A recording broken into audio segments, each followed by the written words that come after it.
10 એપ્રિલથી ભારતના હાઈવે પર મોટા ફેરફાર થવા જઈ રહ્યા છે।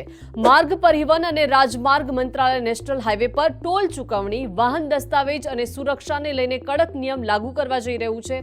આવો જાણીએ આજના એક્સપ્લેનરમાં। નમસ્કાર, હું છું Deepika.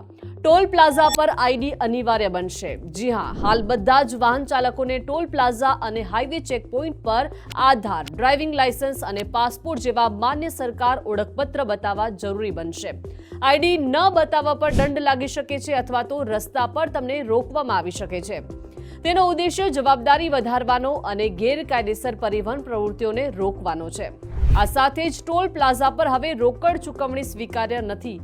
FASTag, UPI, debit card અથવા તો અન્ય ડિજિટલ માધ્યમથી ચૂકવણી કરવાની રહેશે। જે વાહનોમાં ફાસ્ટેગ નથી તે ચૂકવણી ડિજિટલ ચૂકવણી કરી શકે છે, પરંતુ તેમના પર વધારે ટોલ અથવા દંડ લાગી શકે છે।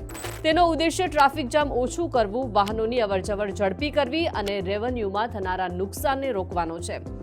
રેન્ડમ વાહન તપાસ થશે। હાઈવે પેટ્રોલિંગ ટીમ હવે વીમા, રજિસ્ટ્રેશન અને પ્રદૂષણ સર્ટિફિકેટની રેન્ડમ તપાસ કરશે।